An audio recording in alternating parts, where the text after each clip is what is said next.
Welcome back to Helena Coffee. Today we will talk about the method of roasting coffee to have a perfect espresso. Fighting over coffee makers is worthless if you don't consider the coffee you're using. To produce the greatest coffee, you must know the ideal coffee roast for your brewing method. In the past, roasts were identified by region, such as Italian, French, or England. Because each region had its own brewing style, the names of the coffee roasts reflected that. As coffee cultures have merged, so has coffee roast terminology. When marketers use alluring words and phrases to seduce buyers, it becomes harder to recognize the coffee roast in the bag.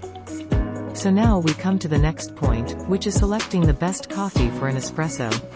To make the ideal espresso, 3 factors must be taken into account: the bean, the roast, and the brew. It is crucial to make clear that there is no such thing as an espresso bean before continuing.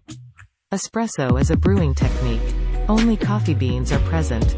The roast is what makes coffee beans unique. Light to dark roasts of coffee beans are possible. A light roast won't make a good espresso, but it can be used in any brewing method. A mild roast makes espresso flat and lacking in richness and velvety finish. The best beans for espresso are those that are roasted in the medium to medium dark range.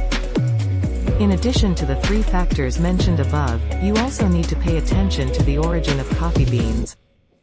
Robusta is notable for its caffeine content and earthy flavor notes since it grows at lower elevations. Robusta's high oil density is another factor in how much crema an espresso has. The Arabica species thrive at higher elevations. Robusta is more widely accessible than Arabica, but only 1% to 2% of the world's supply of Arabica is of the better quality that espresso drinkers expect. The qualities that beans from different parts of the world bring to a cup of coffee, combined with the contributions of both Robusta and Arabica, are what give espresso its ultimate rich, complex flavor. Turn our attention now to how espresso machines can be affected by coffee roast. The beans you choose may alter your machine and coffee's flavor. Over-roasted beans are oily and deposit grease on the bean hopper and brew unit. If you've been using overly roasted, oily, or darkly roasted beans, clean your machine's components. Consider if your roast is too black. After learning about coffee roasts, explore brewing methods. Finding a roast that works with brewing is tricky.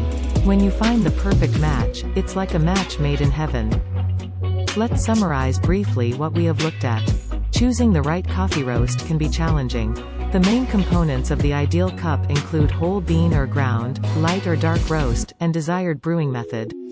Understanding each roast profile can help you choose what flavor notes will brew through and how your coffee will taste. That brings me to the end of my video. Thanks for your attention. Please like, share and subscribe for my channel.